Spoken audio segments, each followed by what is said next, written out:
আসসালামু আলাইকুম রহমতুল্লাহি ওবরকাতুহু। সম্মানিত দর্শক, এনসিপি নেতা নাসিরউদ্দিন পাটোয়ারিকে নতুন করে পরিচয় করে দেওয়ার কোনো কারণ নেই। গত ১৭ মাসে তিনি বাংলাদেশের রীতিমতো কিংবদন্তিতে রূপান্তরিত হয়েছেন। আমি এই ভদ্রলোককে কখনো সামনাসামনি দেখিনি, কখনো তার সঙ্গে আমার টেলিফোনে কথা হয়নি বা অন্য কোনো মাধ্যমে তার যারা একান্ত আপনজন এরকম কারোর সঙ্গেই কথা হয়নি। তিনি কোত্থেকে এলেন, আবার কোথায় যাবেন, তিনি কি করছেন, তার সংসার কিভাবে চলছে, তার বাড়ি কোথায়, লেখাপড়া করেছেন কোথায়, কিংবা তাকে কেন ডার্বি নাসির বলা হয় তাও আমি জানি না। কিন্তু গত ১৭ মাসে তিনি যে বিতর্কগুলো তৈরি করেছেন, গত ১৭ মাসে তিনি যে বিদ্রোহ করেছেন, বিপ্লব করেছেন, এটা আগামীতে ইতিহাস হয়ে থাকবে। আমি জানি না তার পরিণতি কী বা তিনি রাজনীতিতে কিভাবে সাস্টেইন করবেন। কিন্তু যে জায়গাগুলোতে তিনি হাত দিয়েছেন এবং তার যে ওয়ে অফ ওয়ার্কিং, যেভাবে তিনি কাজ করে যাচ্ছেন, এটি আমাদের রাজনীতিতে ইতিপূর্বে কখনোই ঘটেনি। তিনি দেশের প্রধানতম যারা রাজনৈতিক দল সবাইকে গালাগাল করেছেন, বিএনপিকে গাল দিয়েছেন, জামাতকে অকথ্য ভাষায় গাল দিয়েছেন। আবার সেই জামাতের সঙ্গে এখন তার হৃদ্যতা। তিনি বিএনপি নেতা সালাউদ্দিন সাহেব, তারপর মির্জা আব্বাস, তাদেরকে যে ভাষায় গালাগাল করেছেন ও ভাষায় আওয়ামী লীগের লোকজনও কখনো সাহস পায়ননি বা বলেননি। সালাউদ্দিন সাহেব দীর্ঘদিন ধরে, মানে বিএনপি নেতা সালাউদ্দিন আহমেদ, তিনি দীর্ঘদিন ধরে কক্সবাজারের রাজনীতি নিয়ন্ত্রণ করেন, সেই ১৯৯১ সন থেকে। তো দীর্ঘদিন যখন এরকম একটা এলাকা যেখানে চোরাকারবারি আছে, গরু চুরি আছে, অস্ত্র চোরাকারবারি আছে, মাদক ব্যবসা আছে, চিংড়ির ঘের আছে, বেশ্যাবৃত্তি আছে, তারপর বড় বড় যে 5 স্টার হোটেলগুলো সেখানে ক্যাসিনো আছে, জুয়া আছে, মদ আছে। আর এই জিনিসগুলো তো কেন্দ্র করে একটা আন্ডারওয়ার্ল্ড আছে।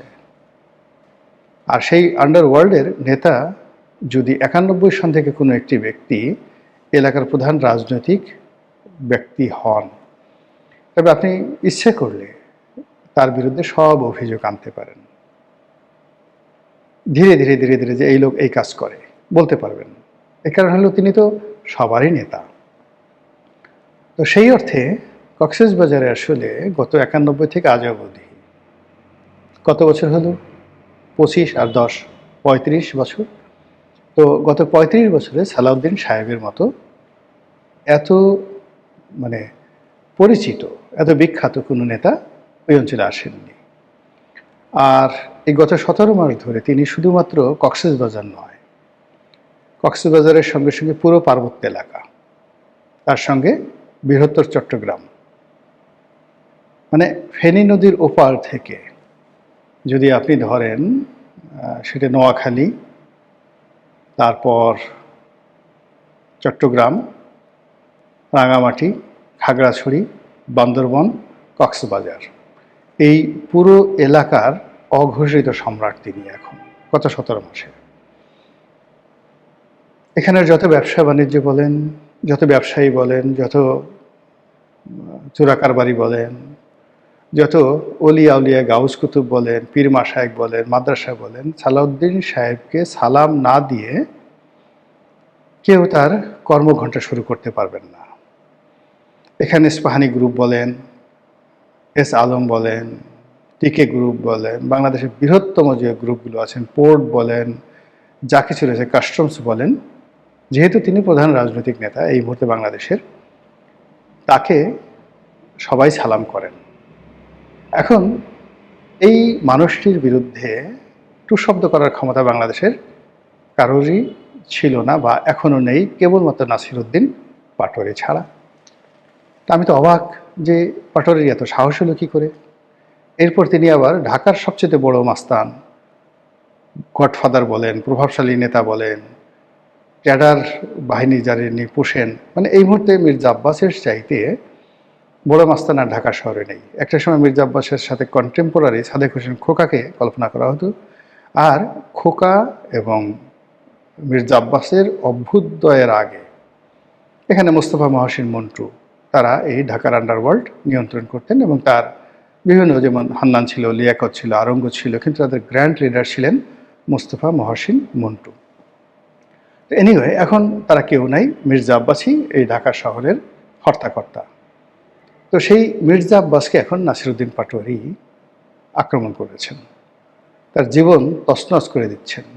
এমন কোনো কথা নেই তাকে বলা হচ্ছে না। তার বাড়ির সামনে গিয়ে স্লোগান দিচ্ছেন, বাড়ির সামনে গিয়ে মিছিল করছেন, কুক বলছেন, বিভিন্ন মানুষ যারা মির্জা আব্বাসের সমর্থক তাদেরকে টিটকারি করছেন, আর একা একা বীরের মতো ঘুরে বেড়াচ্ছেন।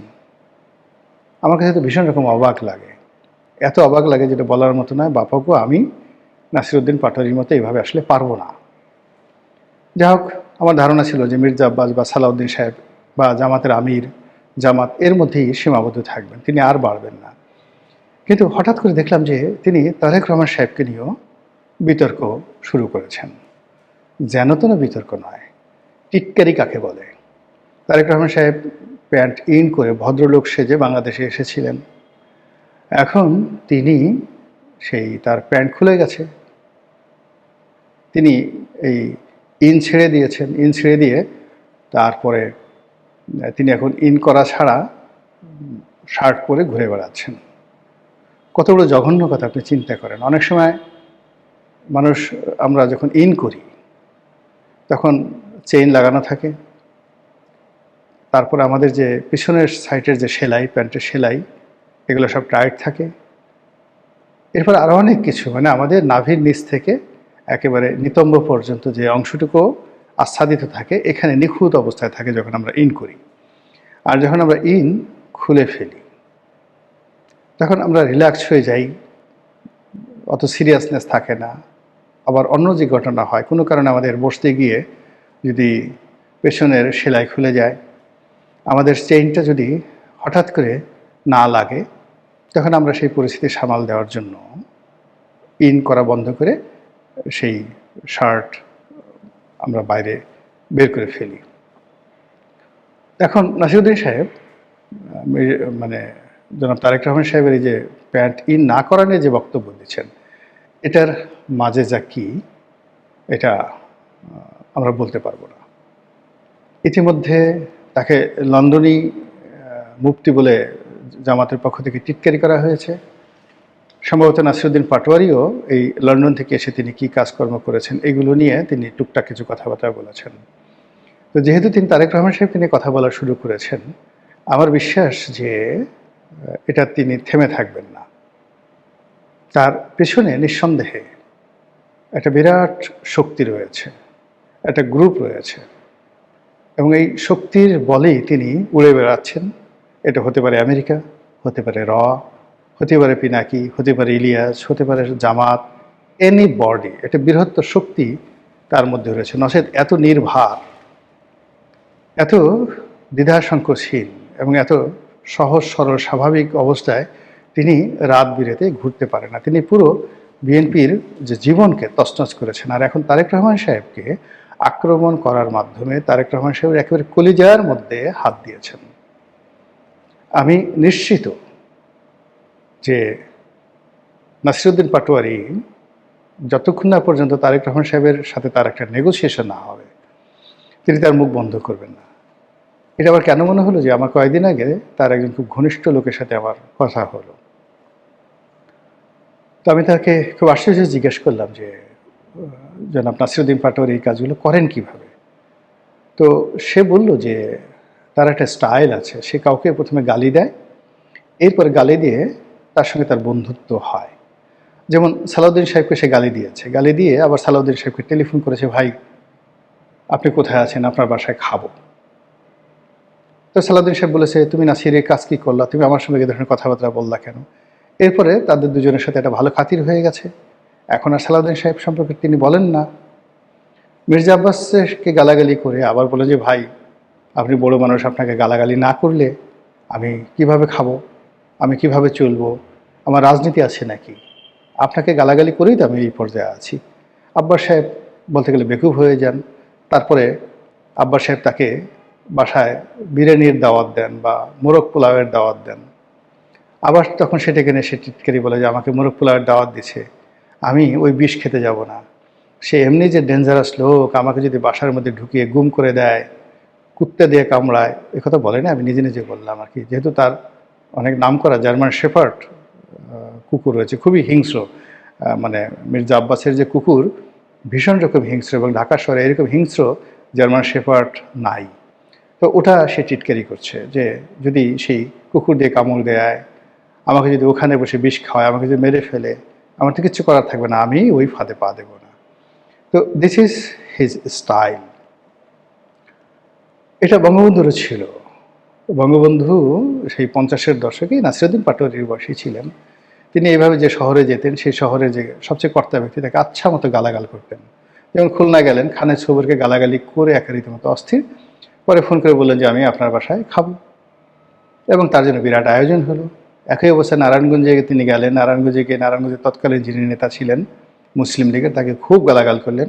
আবার রাতে গিয়ে দেখা গেল মুসলিম লীগের সেই ঘরে গিয়ে খাওয়া দাওয়া করলেন। এখন নাসিরুদ্দিন পাটোয়ারি কি বঙ্গবন্ধু হতে চাচ্ছেন? তার উদ্দেশ্যটা কি, এটা এখনো বোঝা যাচ্ছে না। এরপর আরেকটা ঘটনা শুনলাম যে তিনি নেত্রকোনায় গেছেন। নেত্রকোনায় গিয়ে তিনি লুৎফুজ্জামান বাবরকে ফোন করছেন, ভাই আপনার এখানে আসছি। চাচা, চাচা বলছে নাকি ভাই বলছে জানি না, বলে চাচা আপনার এখানে আসছি, তো এখানে তো অনেক সুন্দর মিষ্টি পাওয়া যায়, বালিশ মিষ্টি পাওয়া যায়, তো আপনার বাসা কোথায়, সেখানে আসবো, মিষ্টি খাওয়াবেন।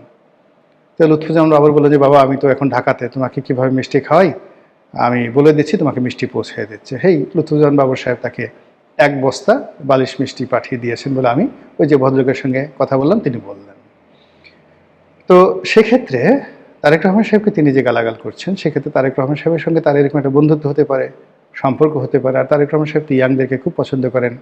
তিনি ববি হাজ্জাজকে নিয়েছেন কাছে, তিনি নুরুকে নিয়েছেন কাছে, তারপর পার্থকে নিয়েছেন কাছে। এরা সবাই কিন্তু একসময় তারেক রহমান সাহেবকে যখনই সুযোগ পেয়েছে, একবার দুইবার কেউ ছেড়ে গেছে, কেউ আঘাত করেছে, কেউ টিটকারি করেছে। তো সেক্ষেত্রে নাসিরুদ্দিন পাটোয়ারির সঙ্গে তার একটা সম্পর্ক যদি হয়ে যায়, সেই জন্য তার এই চেষ্টা থাকতে পারে, তার যে স্টাইল, এতে তার একটা নিরাপদ যে তারেক রহমান সাহেব খুব দ্রুত প্রধানমন্ত্রী হচ্ছেন, একজন প্রধানমন্ত্রীর সঙ্গে তার একটা সম্পর্ক হলো। আর যদি সম্পর্কটা না হয়, তাহলে তারেক রহমান সাহেবকে গালাগালি করে তিনি এরকম একটা পরিস্থিতির সৃষ্টি করলেন যে আগামীতে তার কোনো রকম ক্ষয়ক্ষতি হলে সরাসরি দেশ জাতি তারেক রহমান সাহেবকে দায়ী করতে পারবে যে তারেক রহমান সাহেবই আসলে এই কাজটি করেছে। তো তারেক রহমান সাহেব এবং তার যারা লোকজন আছে নাসিরুদ্দিন পাটোয়ারিকে কীভাবে হ্যান্ডেল করবেন আই ডোন্ট নো, কিন্তু যদি এখানে হ্যান্ডেল না থামে, তিনি তারেক রহমান সাহেবকে যেভাবে আক্রমণ করছেন এটা থেমে থাকবে না। এটা হাওয়া ভবনে যাবে, এটা খোয়াব ভবনে যাবে, এটা দিল্লিতে যাবে, এটা মুম্বাইতে যাবে গালাগালি, তারপর এটা সিঙ্গাপুরে যাবে, এরপর লন্ডনে যাবে। নানা রকম কীর্তি কাহিনী, নানা রকম কথা এই ফটাফট তিনি বলে দেবেন।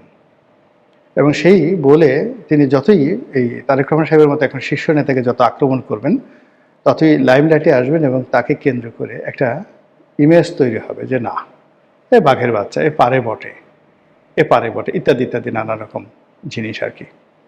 তো দেখা যাক আমাদের নাসিরুদ্দিন পাটোয়ারি তিনি শেষ পর্যন্ত কি হন, তারেক রহমান সাহেবের বন্ধু হন, জুনায়েদ সাকি হন, ববি হাজ্জাজ হয়ে পড়েন, আন্দালিব রহমান পার্থ হন, নাকি নুরুল হক নুরু হন, নাকি বঙ্গবন্ধু শেখ মুজিবুর রহমান হন। সময় আসলেই দেখা যাবে। আসসালামু আলাইকুম রহমতুল্লাহি ওয়া বারাকাতুহু।